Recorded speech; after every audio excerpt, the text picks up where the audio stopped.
سر بار بار ایک ہی نمبر سے مس کال آ رہی ہے لیکن بات نہیں ہو پا رہی. پتہ نہیں کوئی لڑکی ہے شاید کسی مشکل میں ہو. فروا کی بات پہ انسپکٹر زمان نے چونک کے اسے دیکھا تھا. نمبر ٹریس کرواؤ, پتہ کرو کہاں سے کال آ رہی ہے. جی سر, میں نے ٹریس کرنے کے لیے دے دیا ہے, تھوڑی دیر میں لوکیشن پتہ چل جائے گی. فروا نے ساری انفارمیشن دیتے ہوئے باقی کا کام سمیٹا اور تھوڑی دیر میں وہ لوکیشن بھی نکل آئی. سر یہ ہمارے تھانے سے زیادہ دور نہیں ہے, ایک بہت ہی پوش ایریا ہے, بہت امیر لوگ رہتے ہیں یہاں. ایسا نہ ہو ہم کسی معاملے میں ہاتھ ڈالیں اور برا پھنس جائیں. فروا کے ماتھے پہ بل پڑے اور زمان کے چہرے کی مسکراہٹ گہری ہوئی. ہم ان امیر لوگوں کے ملازم نہیں ہیں, ہم سرکار کے لیے کام کرتے ہیں اور لوگوں کو تحفظ دینا ہماری ذمہ داری ہے. تم ایک دفعہ پھر اس نمبر پہ ٹرائی کر کے دیکھو, اگر بات ہوتی ہے تو ٹھیک ہے, ورنہ لوکیشن پہ جا کے دیکھتے ہیں کہ کیا معاملہ ہے. انسپکٹر زمان کی بات پہ فروا نے سر ہلاتے اسی نمبر پہ دوبارہ کال ملائی. ایک لڑکی کی ہکلاتی ہوئی آواز سنائی دی, پلیز میری مدد کریں. اور ایک بار پھر لائن کٹ گئی. آواز اتنی مدھم اور دبی ہوئی تھی جیسے وہ کہیں چھپ کے کال کر رہی ہو, اور اسی بات نے فروا کو پریشان کیا تھا. سر مجھے لگتا ہے وہ لڑکی کسی بڑی مصیبت میں ہے. آپ کو تو پتہ ہے ان بڑے بنگلوں میں رہنے والے لڑکے کیسے عیاش ہوتے ہیں. ایسا نہ ہو کسی لڑکی کی عزت کی بات ہو, ہمیں فوراً چلنا چاہیے. انسپکٹر زمان نے اپنی پسٹل اٹھائی اور گاڑی نکالنے کا اشارہ کر دیا. کچھ ہی دیر بعد زمان اور فروا ایک بہت بڑے بنگلے کے آگے کھڑے تھے, لیکن چوکیدار نے انہیں اندر جانے نہیں دیا, بلکہ اس کا کہنا تھا کہ بنگلے میں کوئی نہیں ہے, مالکان باہر گئے ہوئے ہیں. پہلے تو زمان نے اس بوڑھے چوکیدار سے تمیز سے بات کی, لیکن جب وہ ان کے راستے میں ڈٹ کے کھڑا رہا تو زمان نے ایک زوردار ہاتھ اس کے منہ پہ مارا. وہ لڑکھڑا کے ایک سائڈ پہ گرا اور فروا اپنے پیچھے 2 پولیس والوں کے ساتھ بنگلے کے اندر داخل ہو گئی, اور انہی کے پیچھے زمان بھی. بنگلے میں انٹر ہوتے ہی زمان نے سب سے پہلے انٹر کام کی لائن کاٹی تاکہ وہ چوکیدار اندر کسی کو خبردار نہ کر سکے. پورے بنگلے کو چھان مارا گیا, لیکن اندر کوئی انسان موجود نہیں تھا. یہاں تو کوئی نہیں ہے انسپکٹر زمان. فروا نے پریشانی سے انسپکٹر زمان کو دیکھا تو وہ ایک قدم بڑھا کے اس کے نزدیک آ گئے. اچھی بات ہے کوئی نہیں ہے, کم سے کم تمہیں اور مجھے پرائیویسی تو ملی. آہستگی سے فروا کے چہرے پہ جھکتے انسپکٹر زمان نے اس کے ماتھے پہ آنے والی لٹوں کو پیچھے کیا تو وہ گھبرا گئی. زمان ہم آن ڈیوٹی ہیں, اپنے بیڈ روم میں نہیں ہیں. فروا جو انسپکٹر زمان کی بیوی بھی تھی ناراض نظروں سے شوہر کو دیکھتی ہوئی یہاں وہاں کسی چیز کی تلاش میں نظریں دوڑانے لگی. انسپکٹر زمان نے پیچھے سے اس کی کمر کو کس کے پکڑ لیا. مجھے تو لگتا ہے کسی نے جان بوجھ کے ہمیں یہاں بلایا ہے تاکہ ہمیں رومانس کے لیے تھوڑا موقع مل جائے. اب دیکھو نا, پچھلے 1 ہفتے سے میری نائٹ ڈیوٹیز ہی ختم نہیں ہو رہی, آخر میں بھی انسان ہوں. انسپکٹر زمان نے مسکراتے ہوئے اس کی گردن پہ لب رکھنے چاہے, لیکن اسی لمحے پیچھے سے حوالدار خالد کی آواز سنائی دی, صاحب یہاں ایسے لگ رہا ہے یہاں کوئی موجود ہے. فروا نے فوراً زمان کو دھکا دیا. یہاں کوئی شاطر مجرم بھی ہو سکتا ہے اور آپ کو رومانس کی پڑی ہے. وہ غصے میں کہتی خالد کی آواز کے پیچھے گئی اور زمان نے اپنی پسٹل لوڈ کر لی. وہ واپس اپنے ڈیوٹی والے موڈ میں لوٹ آیا تھا. فروا اچھی طرح دیکھو, اگر اس لڑکی نے یہاں سے کال کی ہے تو یقیناً وہ یہیں کہیں ہوگی, اور تم کہہ رہی تھی کہ اس کی آواز دبی دبی آ رہی تھی. ایسا نہ ہو کسی کونے میں چھپی بیٹھی ہو. انسپکٹر زمان کے سیریس لہجے پہ فروا نے سکون کا سانس لیا. ہمارا تعلق پولیس سے ہے, تم جو کوئی بھی ہو جو ہمیں فون کر رہی تھیں باہر آ جاؤ, ہم تمہاری سیفٹی کے لیے آئے ہیں. فروا نے محبت سے نرم آواز میں پکارا تو ایک چھوٹی سی جگہ سے ایک کم عمر لڑکی کانپتی ہوئی باہر آئی جو شاید 17 یا 18 کے قریب تھی. فروا کی نظریں اس کے خوبصورت اور حسین چہرے پہ ٹک کے رہ گئیں. آج تک فروا نے ایسا حسن نہیں دیکھا تھا. انسپکٹر زمان نے بھی ایک لمحے کو اس لڑکی کو دیکھا اور پھر نگاہیں پھیر لیں. اس کا حسن نگاہوں کو خیراں کر دینا والا تھا. وہ روتے ہوئے فروا کے نزدیک آئی تو فروا نے اسے اپنے سینے سے لگا لیا. تم ٹھیک ہو؟ کون ہو؟ یہاں کیا کر رہی ہو؟ مگر اس لڑکی کے آنسو ہی نہیں رک رہے تھے. فروا اسے پولیس اسٹیشن لے چلو, وہاں چل کے پوچھ لیں گے. فی الحال بنگلے میں اور کوئی نہیں ہے, میں یہاں نفری لگا رہا ہوں تاکہ اگر کوئی آئے تو پتہ چل جائے, اور ہم رپورٹ درج کرنے کے بعد اس کیس پہ کام کرتے ہیں. تھوڑی ہی دیر بعد وہ پولیس اسٹیشن میں واپس آ چکے تھے بنگلے پہ نفری لگا دی گئی تھی اور بنگلے کے مالکان کے بارے میں بھی معلومات نکالنے کا حکم دے دیا گیا تھا۔ انسپکٹر زمان اور فروا اس لڑکی کے سامنے بیٹھے تھے جو اب کافی حد تک سنبھل چکی تھی۔ اپنی کہانی اپنی زبانی شروع کرو تاکہ ہم اسے ریکارڈ کریں اور ہمیں اچھی طریقے سے ہر بات کا علم ہو جائے کہ معاملہ کیا ہے۔ فروا کی بات پہ وہ لڑکی معصومیت سے پوچھنے لگی، میڈم جی کہاں سے شروع کروں اور کہاں تک سناؤں؟ فروا نے چونک کے اس کی اداس مسکراہٹ کو دیکھا۔ جہاں سے تمہارا دل چاہے وہاں سے شروع کر دو، جہاں سے تمہیں اپنی زندگی یاد ہو۔ فروا کی بات پہ وہ لڑکی سوچوں میں ڈوب گئی اور پھر دھیرے دھیرے اس نے اپنی زندگی کی کہانی بیان کرنی شروع کی۔ یہ ان دنوں کی بات ہے جب مجھ پہ نئی نئی جوانی چڑھی تھی۔ میں نہا کے نکلی تھی، آئینے میں کھڑی ہو کے خود کو دیکھ رہی تھی۔ میری دودھیا رنگت نہانے کے بعد اور بھی اجلی ہو گئی تھی، سنہری بال کمر تک لہرا رہے تھے اور میری خوبصورتی آئینہ اپنے آپ بتا رہا تھا۔ نسوانی حسن مجھ میں کوٹ کوٹ کے بھرا ہوا تھا۔ لگتا ہی نہیں تھا کہ میں صرف 17 سال کی ہوں۔ جوانی مجھ پہ ایسے ٹوٹ کے برسی تھی کہ میں اپنی عمر سے کہیں زیادہ جوان نظر آتی تھی۔ میں نے ایک نظر اپنے سراپے پہ ڈالی، جلدی سے اپنے وجود پہ دوپٹہ ڈال لیا۔ یہ دن بدن بڑھتا ہوا نسوانی حسن مجھے پریشانی میں ڈال رہا تھا۔ مجھے تو کبھی کبھی خود ہی سے ڈر لگتا تھا کہ کہیں میری نظر ہی مجھے نہ لگ جائے۔ ایسا نہیں تھا کہ میں خود کو زیادہ حسین سمجھتی تھی، سچ ہی یہ تھا کہ میں بچپن سے کسی گڑیا جیسی تھی۔ بچپن میں بھی ہر کوئی مجھے گڑیا ہی کہہ کے پکارتا تھا اور آج تک میرے گھر والے مجھے گڑیا ہی کہتے تھے۔ میں اپنے آپ کو سنوار کے کمرے سے باہر نکلی تو اماں نے نظر بھر کے مجھے دیکھا۔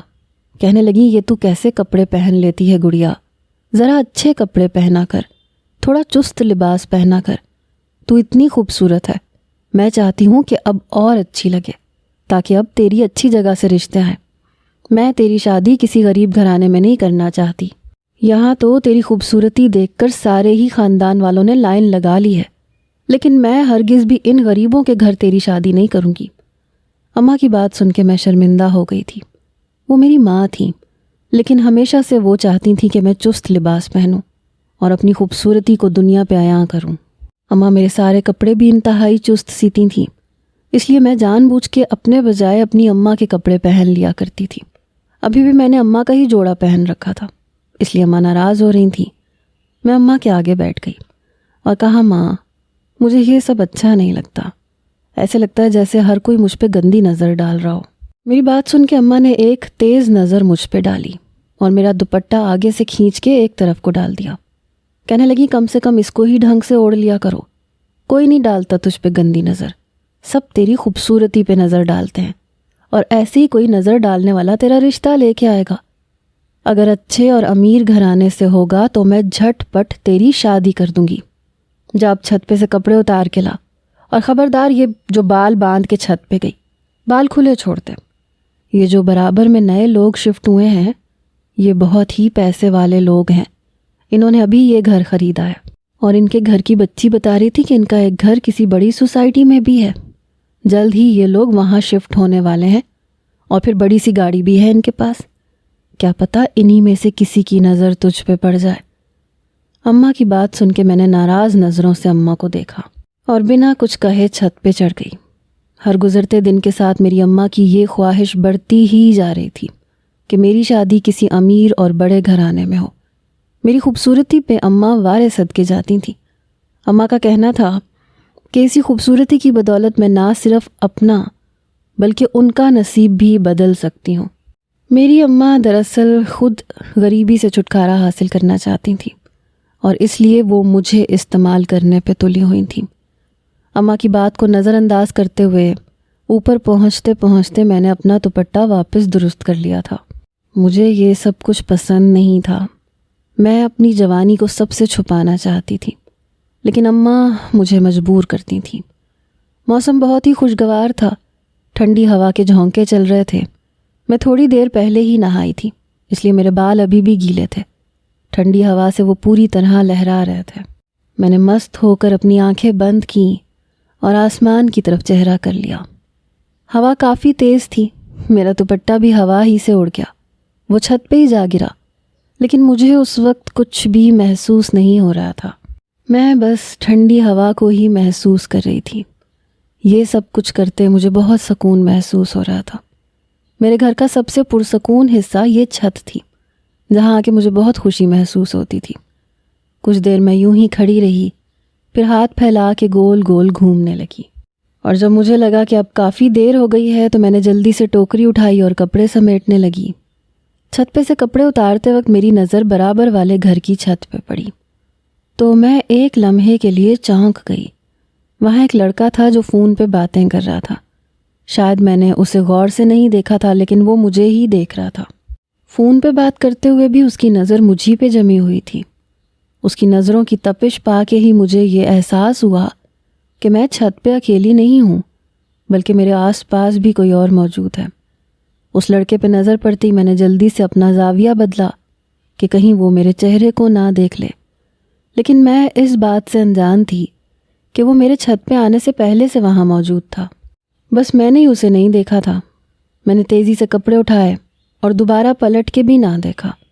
پہلے ہی میں بہت مشکل میں تھی، میرے عاشقوں کی کوئی کمی نہیں تھی۔ میں گھر سے باہر نکلتی تو گلی کے کونے پہ ہی سیٹیاں بجنی شروع ہو جاتی، اس لیے میں نے کپڑے سمیٹے اور واپس نیچے آ گئی۔ لیکن مستقل مجھے اپنی پیٹھ پہ اس کی نظروں کی تپش کا احساس ہوتا رہا۔ مجھے اب مزید کوئی بکھیڑا نہیں چاہیے تھا، اس لیے میں دوڑتے بھاگتے سیڑھیاں اتر آئی۔ کپڑوں کی ٹوکری اماں کو تھماتے میں نے اپنے کمرے کا رخ کیا۔ بستر پہ جا کے لیٹتے ہوئے سکون کا سانس بھرا، لیکن آنکھیں بند کرتے ہی اس لڑکے کا چہرہ میری آنکھوں میں آ گیا۔ ایک نظر میں ہی اس کا چہرہ میرے دل و دماغ میں اتر چکا تھا۔ وہ نہ صرف جوان تھا بلکہ کافی ہینڈسم بھی تھا۔ یہ وہی لوگ تھے جن کو اماں دولت مند کہہ رہی تھیں۔ امیر تو واقعی لگتے تھے، لیکن مجھے امیر اور غریب سے کوئی مسئلہ نہیں تھا۔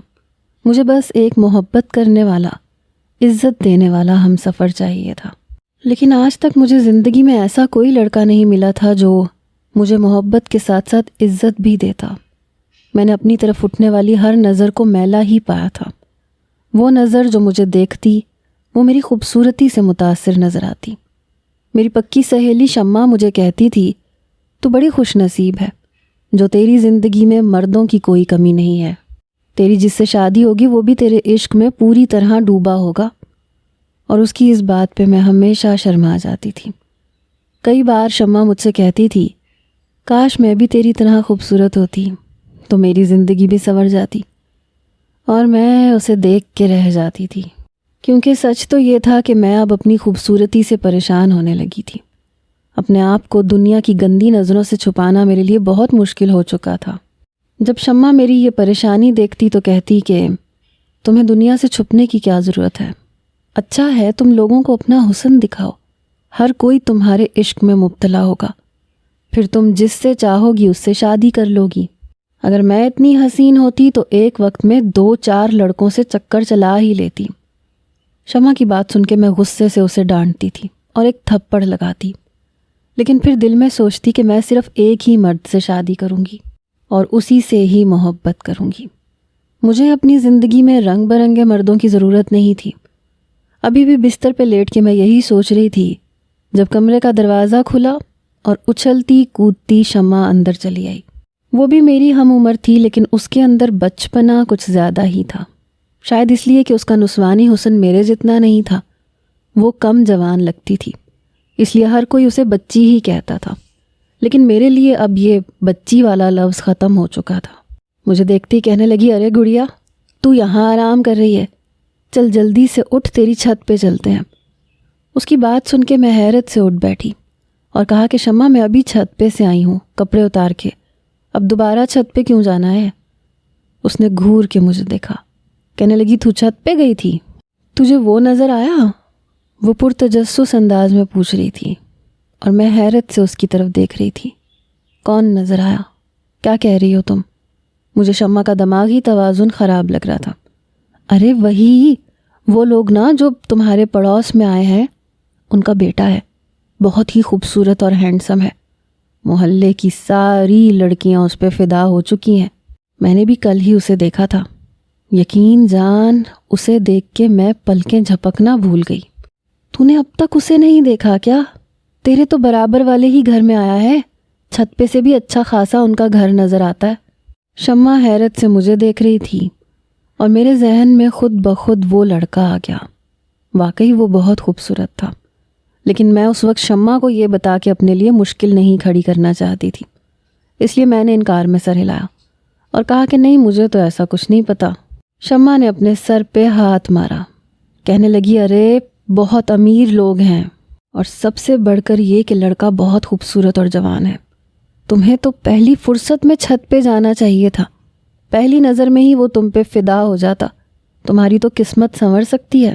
شمع کی بات سن کے مجھے اس لڑکے کی نظریں یاد آ گئیں، لیکن میں نے انکار میں سر ہلایا اور کہا کہ مجھے نہیں جانا چھت پہ، اور نہ ہی مجھے کسی لڑکے میں کوئی دلچسپی ہے۔ اگر اتنے ہی امیر ہوتے تو ہم غریبوں کے محلے میں کیا لینے آتے؟ یہاں ہمارے برابر والے گھر میں رہتے ہیں، تو پھر کون سا امیر ہوئے؟ یہ کون سا کوئی بہت بڑا محلہ ہے؟ میں نے انکار میں سر ہلاتے ہوئے واپس تکیے سے ٹیک لگایا تو شمع مجھے دیکھ کے رہ گئی۔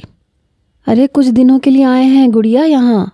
میں نے ان کے گھر میں کام کرنے والی ملازمہ سے پتہ کیا تھا، اس نے بتایا ہے کہ ان کے بنگلے میں مرمت چل رہی ہے، بس جلد بازی میں انہیں یہی گھر ملا تو وہ لوگ یہاں آ گئے، کام پورا ہوتے ہی وہ واپس چلے جائیں گے، بس اتنے ہی دن ہیں تمہارے پاس۔ میں تو کہتی ہوں اپنی خوبصورتی کا جادو چلا لو، چلو نا چھت پہ چلتے ہیں۔ وہ میرا ہاتھ پکڑ کے مجھے کھینچنے لگی، لیکن میں نہ مانی۔ میں اسے نہیں بتانا چاہتی تھی کہ کچھ دیر پہلے میں اس لڑکے کو دیکھ چکی ہوں، ورنہ وہ ہزاروں سوال کر کے میرا جینا مشکل کر دیتی۔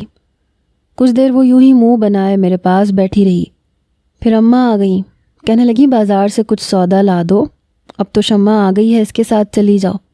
اماں نے دوپٹے کے کونے سے پیسے کھول کے میری طرف بڑھائے اور ساتھ ہی ایک پرچی بھی تھما دی۔ میں نے صاف انکار کیا، میں نے کہا اماں میں بازار نہیں جاؤں گی، عجیب دکاندار ہوتے ہیں، آنکھیں پھاڑ پھاڑ کے مجھے دیکھتے ہیں۔ میری بات سن کے اماں مسکرائیں، میرے چہرے کو اپنے ہاتھوں میں پکڑ کے کہنے لگی میری گڑیا ہے ہی اتنی خوبصورت، جو بھی اسے دیکھے گا دیوانہ ہی ہو جائے گا۔ جا بیٹا، منہ چھپا کے گھر میں بیٹھنے سے کیا ہوگا، کام تو کرنے ہیں نا، اور خبردار جو بڑی سی چادر لپیٹ کے گئی تو بس جیسے بیٹھی ہے ایسے ہی چلی جا۔ اماں نے ایک نظر میرے حلیے پہ ڈالی اور شمع کو میرے ساتھ جانے کا کہہ دیا۔ وہ تو ویسے ہی بازار جانے کی شوقین تھی، جھٹ پٹ کھڑی ہو گئی اور پھر مجبوراً مجھے ویسے ہی گھر سے نکلنا پڑا۔ گھر سے نکلتے ہی شمع نے مجھے کوہنی ماری، کہنے لگی وہ دیکھ اپنی گاڑی میں بیٹھ رہا ہے۔ شمع کے اس طرح کوہنی مارنے پہ میں نے چونک کے دیکھا تو ایک بڑی سی سیاہ رنگ کی گاڑی کھڑی تھی اور وہ لڑکا اس میں بیٹھنے کے لیے دروازہ کھول رہا تھا۔ اس کی ایک نظر مجھ پہ اور شمع پہ پڑی اور وہ کچھ لمحوں کے لیے اپنی جگہ ٹھٹک کے رہ گیا۔ شمع آہستگی سے کہنے لگی دیکھ تجھے دیکھ رہا ہے۔ میں نے گھور کے شمع کو دیکھا اور اس کا ہاتھ پکڑ کر تیزی سے اس لڑکے کو پار کرتی ہوئی آگے بڑھ گئی۔ میرا بس چلتا تو میں خود کو دوپٹے کے اندر ہی چھپا لیتی، لیکن میرا دوپٹہ اتنا چھوٹا تھا کہ میں پوری طرح اسے خود پہ ڈال بھی نہیں سکتی تھی، بھلا منہ کیا چھپاتی۔ اماں سمجھتی تھی کہ ایسا کرنے سے میری زندگی میں کوئی اچھا اور امیر انسان آ جائے گا، مگر میں اماں کو یہ نہیں سمجھا سکتی تھی کہ ایسا کرنے سے کوئی بدذات مرد مجھ پہ گندی نظر ڈالے گا۔ ہم بازار پہنچے تو بازار میں بھی دکان والے عجیب و غریب ناموں سے مجھے آوازیں دینے لگے، کوئی گڑیا کہتا، کوئی ببلی کہتا، کوئی بیبی کہتا، کوئی سر سے پاؤں تک گھور کے مجھے دیکھتا۔ ہر کوئی ایسے آوازیں لگا رہا تھا کہ میں اپنے آپ میں شرمندگی محسوس کر رہی تھی، جبکہ شمع کو ان سب چیزوں سے کوئی فرق نہیں پڑتا تھا۔ مجھے ہر کسی کی نظر اپنے وجود کے آر پار ہوتی محسوس ہو رہی تھی۔ کمر تک لمبے لہراتے بال ابھی بھی کھلے ہوئے تھے، اماں نے بال باندھنے بھی نہیں دیے تھے، مجھے ایسے ہی بھیج دیا تھا۔ بڑی مشکل سے میں نے جلدی سے ایک دکان سے اماں کا سودا خریدا تو دکان والے نے پیسے پکڑتے ہوئے ساتھ ساتھ میری انگلیاں بھی پکڑیں۔ میرے تن بدن میں کرنٹ دوڑ گیا۔ میں نے کھینچ کے اپنا ہاتھ چھڑایا اور بنا کچھ کہے سامان اٹھائے تیزی سے واپسی کا راستہ لیا، لیکن جب میں گھر پہنچی تو یہ دیکھ کے حیران رہ گئی کہ اماں انتہائی خوشی اور بے صبری کے عالم میں گھر میں ٹہلے مار رہی تھیں۔ مجھے دیکھتے ہی گلے سے لگا لیا، کہنے لگی گڑیا آ گئی، تمہارا ہی انتظار کر رہی تھی۔ میں نے حیرت سے پوچھا کہ ایسا بھی کیا ہو گیا اماں، میں ابھی تو گئی تھی۔ شمع تو باہر سے ہی واپس اپنے گھر کے لیے چلی گئی تھی کیونکہ مغرب ہو چکی تھی۔ اماں نے میرا ماتھا چوما، کہنے لگیں یہ جو برابر میں نئے لوگ آئے ہیں نا، ان کے گھر سے تمہارے لیے رشتہ آیا ہے۔ یہ سننا تھا کہ میرے قدموں تلے سے زمین نکل گئی۔ ایسا کیسے ممکن تھا کہ کچھ دیر پہلے اس لڑکے نے مجھے دیکھا اور میرے لیے رشتہ بھیج دیا؟ میں پھٹی پھٹی نگاہوں سے اماں کو دیکھ رہی تھی، جبکہ اماں نے ہاتھ پکڑ کے مجھے چارپائی پہ بٹھا دیا۔ کہنے لگیں اس لڑکے کی ماں آئی تھی، بڑے ہی امیر لوگ ہیں، پیسے والے ہیں، کچھ ہی دنوں کے لیے یہاں آئے ہیں، شاید تیری قسمت بدلنی تھی اسی لیے انہیں یہی گھر ملا۔ دیکھ تو اب شادی ہو کے محل میں جائے گی، تیرے ساتھ ساتھ میں بھی چلوں گی۔ میں نے تو انہیں پہلے ہی کہہ دیا کہ میں اپنی بیٹی کو رخصت کر کے اکیلے نہیں رہ سکتی، دل کی مریضہ ہوں۔ میری بات سن کے وہ عورت کہنے لگی، جی بہن آپ بھی ہمارے ساتھ ہی چلیے گا، بھلا ہمیں کیا اعتراض ہو سکتا ہے؟ دیکھو ذرا کتنے بھلے لوگ ہیں۔ اماں تو پوری طرح ان کی گرویدہ ہو گئی تھیں اور میں اماں کی باتوں پہ بس حیران ہی ہو رہی تھی۔ اماں نے دل ہی دل میں میری شادی کے خواب دیکھنا شروع کر دیے تھے، جبکہ میں حیرت میں ڈوبی ہوئی تھی۔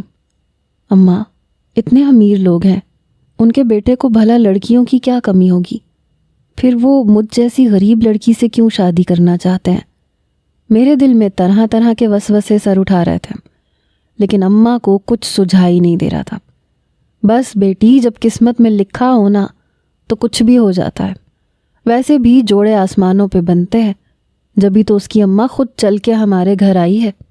میں نے تو انہیں فوراً کہہ دیا کہ آپ کل دوبارہ آئیے گا اور منہ میٹھا کر جائیے گا، دیکھنا سارے محلے کو کیسی آگ لگے گی، کیسے ٹیڑے میڑے رشتے آ رہے تھے تیرے لیے۔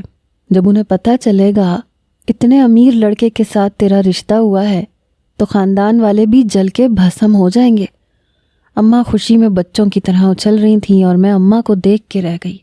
میں نے سوچنا چاہا کہ کیا پہلی ہی نظر میں کسی کو ایسی محبت ہو سکتی ہے کہ وہ شادی کی بات کرے، لیکن میرا دل نہیں مان رہا تھا۔ اماں نے خوشی خوشی اگلے دن کی تیاریاں شروع کر دیں، جبکہ میں خاموشی سے اپنے کمرے میں لیٹی تھی اور سوچ رہی تھی کہ کیا واقعی میری قسمت کے تالے کھل گئے یا اماں کو کوئی غلط فہمی ہو گئی۔ اسی کشمکش میں ساری رات گزر گئی۔ اگلی صبح اٹھتے ہی اماں کہنے لگی، آج میری بیٹی اچھے طریقے سے تیار ہونا، کوئی چست سا لباس نکال کے پہنو، بال کھلے رکھنا اور ذرا سرخ رنگ کی لپسٹک لگانا، تمہارے چہرے پہ بڑی جچتی ہے، باقی سارے کام میں خود کر لوں گی۔ یہ کہہ کے اماں سارا دن کاموں میں لگی رہیں، جبکہ میں اماں کے حکم پہ بالکل ویسے ہی تیار ہو کے بیٹھ گئی۔ دوپہر کے وقت وہی عورت اور اس کا بیٹا چلے آئے اور پھر انہوں نے میرا منہ میٹھا کروا دیا۔ اس عورت کا بیٹا نواز مجھے بڑی گہری نگاہوں سے دیکھ رہا تھا اور میں اپنے آپ میں ہی شرم محسوس کر رہی تھی۔ دل الگ ہی انداز میں دھڑک رہا تھا۔ آج تک بہت سی نظریں مجھ پہ اٹھی تھیں، لیکن اس طرح میں نے کبھی کسی کو خود کو تکتے نہیں پایا تھا۔ وہ تو اپنی ماں اور میری ماں کے سامنے بھی مجھے ہی دیکھے چلا جا رہا تھا۔ اس کی ماں نے میرے ہاتھ میں ایک بہت بڑی سونے کی انگوٹھی پہنائی، ساتھ ہی جلدی شادی کی بات بھی کی کیونکہ انہیں اپنے گھر میں شفٹ ہونا تھا اور وہ مجھے ساتھ لے کے جانا چاہتے تھے۔ مجھے ان کی جلد بازی سمجھ میں نہیں آ رہی تھی، لیکن اماں کو یہ جلد بازی مناسب لگ رہی تھی۔ اماں کا کہنا تھا کہ لوگوں کی بری نظر لگے اس سے پہلے ہمیں شادی کر دینی چاہیے، اور پھر 2 دن بعد کی شادی پکی کر دی گئی۔ لڑکے والوں کو نہ جہیز چاہیے تھا، نہ ہی ان کی کسی چیز کی ڈیمانڈ تھی، وہ بس مجھے اپنے ساتھ لے جانا چاہتے تھے۔ اور جب اماں نے ساتھ جانے کی بات کی تو وہ اس کے لیے بھی راضی ہو گئے۔ بات چیت پکی کر کے وہ لوگ چلے گئے تو اماں نے خوشی میں سارے خاندان کو فون لگا کے یہ خبر سنائی، آس پڑوس والوں کو بھی اطلاع دے دی۔ دیکھتے ہی دیکھتے ہمارے گھر میں مہمانوں کا رش لگ گیا۔ کوئی مبارکباد دینے آیا، کوئی یہ پوچھنے کے لیے آیا کہ یہ سب کچھ کیسے ممکن ہوا۔ کوئی خوش ہو رہا تھا تو کسی کو حسد کی آگ لگی ہوئی تھی، جبکہ میں ابھی تک حیران اور پریشان سی بیٹھی تھی۔ مجھے خود سمجھ میں نہیں آ رہا تھا کہ اتنی اچانک یہ سب کچھ کیسے ہو گیا۔ پھر 2 دن بعد میری شادی ہو گئی۔ شادی کے بعد مجھے اور میری اماں کو وہ لوگ اپنے ساتھ بنگلے میں رخصت کروا کے لے گئے اور ہمارے گھر کو تالا لگ گیا۔ بنگلہ کیا تھا، واقعی محل تھا۔ بڑی بڑی گاڑیاں تھیں، نوکر چاکر تھے، جس کمرے میں مجھے بٹھایا گیا تھا وہ بھی بہت بڑا اور خوبصورت کمرہ تھا۔ میری اماں کو گھر کے پچھلے حصے میں بنی انیکسی میں جگہ دے دی گئی تھی۔ میری اماں اس پہ بھی خوش تھیں کیونکہ اس بنگلے کی انیکسی بھی ہمارے اس چھوٹے سے گھر سے کافی بڑی تھی۔ اماں کو ایک علیحدہ سے ملازمہ بھی دی گئی تھی۔ اماں کی تو ساری خواہشیں ہی پوری ہو گئی تھیں، جبکہ میں اپنے کمرے میں بیٹھی اپنے شوہر کا انتظار کر رہی تھی۔ ارمانوں بھری رات تھی۔ میں سوچ رہی تھی کہ پہلی بار میں کسی مرد کے ہمراہ ہوں گی، پہلی بار میری طرف اٹھنے والی کوئی نظر مجھے میلی اور گندی نہیں لگے گی۔ میں یوں ہی بستر سے ٹیک لگائے بیٹھی انتظار کیے جا رہی تھی۔ گھنٹہ گزر گیا، پھر پورے 1 گھنٹے بعد کمرے کا دروازہ کھلا۔ میں شرما کے خود میں سمٹ گئی، لیکن اس وقت میرے ہوش اڑے جب میرا گھونگھٹ اٹھایا گیا۔ میرا گھونگھٹ اٹھانے والا میرا شوہر نہیں بلکہ کوئی اور ادھیڑ عمر مرد تھا۔ میں گھبرا کے پیچھے ہٹنے لگی، لیکن اس نے مجھے کس کے اپنے بازوؤں میں پکڑ لیا۔ کہنے لگا، واقعی تم اپنے نام کی طرح گڑیا ہو۔ میں نے آج تک اس سے پہلے اتنی حسین لڑکی نہیں دیکھی۔ اس کی بھیانک ہنسی میرے دل کو بند کر دینے کے لیے کافی تھی۔ میں نے رکتی ہوئی سانسوں کے ساتھ پوچھا، تم کون ہو اور میرا شوہر کہاں ہے؟ میری بات سن کے وہ ہنستا ہی چلا گیا۔ کہنے لگا، آج کی رات تو میں تمہارا شوہر ہوں، کل کون ہوگا پتہ نہیں۔ اس بنگلے میں ہر رات تمہیں ایک نیا شوہر ملے گا، اور جس شخص سے تم شادی ہو کے آئی ہو وہ ایک نامرد ہے جو تمہیں بیوی بنا کے لایا ہے تاکہ تمہیں بیچ کے مزید پیسہ کما سکے۔ وہ اور اس کی ماں لڑکیوں کو خریدنے اور بیچنے کا کام کرتے ہیں۔ اس بار تم مفت میں ہی ان کے ہاتھ لگی، اب تو وہ ساری زندگی تمہیں نہیں چھوڑنے والے۔ اس آدمی کی بات سن کے میرے سر پہ آسمان گر پڑا تھا۔ میرے دل کے سارے خدشات صحیح ثابت ہوئے تھے۔ اب مجھے سمجھ میں آ رہا تھا کہ کیوں اتنی جلد بازی میں میری شادی کی گئی، کیوں انہیں کسی بھی بات پہ کوئی اعتراض نہیں تھا، اور کیوں وہ اس چھوٹی سی بستی میں رہنے کے لیے آئے تھے۔ انہیں مفت میں مجھ جیسی خوبصورت اور جوان لڑکی مل گئی تھی، اور اب وہ ساری زندگی اس کے ذریعے پیسہ کمانا چاہتے تھے۔ میں نے اس آدمی سے خود کو بچانے کی کوشش کی، لیکن نہ ہی مجھ میں اتنی ہمت تھی اور نہ ہی طاقت۔ دیکھتے ہی دیکھتے اس نے مجھے اپنے قابو میں کر لیا، اور میری زندگی کی سب سے بھیانک رات میری زندگی میں چلی آئی۔ اگلی صبح کا سورج میرے لیے سوائے اندھیرے کے اور کچھ نہیں لایا تھا۔ میرے نام نہاد شوہر نے مجھے سختی سے کہا تھا کہ میں اپنی ماں کو کچھ نہ بتاؤں ورنہ وہ اسے مار دیں گے۔ دوسری طرف میری ماں بہت خوش تھی، اس کی زندگی کی ہر خواہش پوری ہو چکی تھی۔ میں نے اپنی ماں کو ڈھکے چھپے لفظوں میں بتانا چاہا، لیکن میری ماں کچھ بھی سننے کو تیار نہیں تھی۔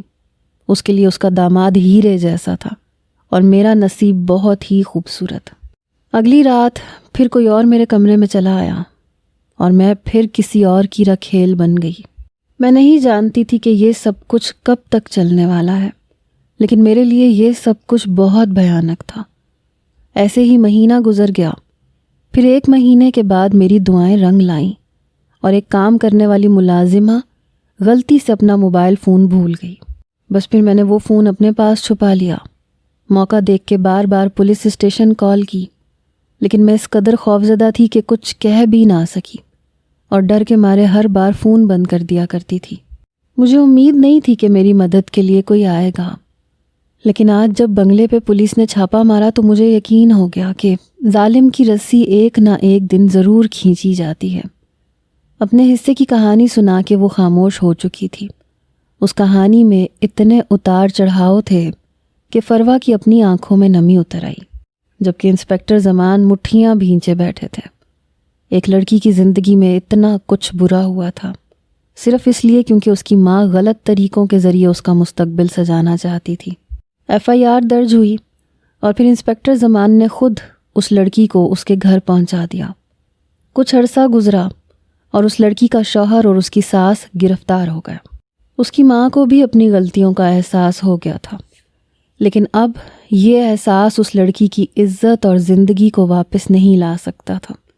سارا زمانہ اس بیچاری کو ہی باتیں سنا رہا تھا، جیسے سارا قصور اس کا ہو، جبکہ وہ تو خود ظلم کی چکی میں پسی ہوئی ایک معصوم لڑکی تھی۔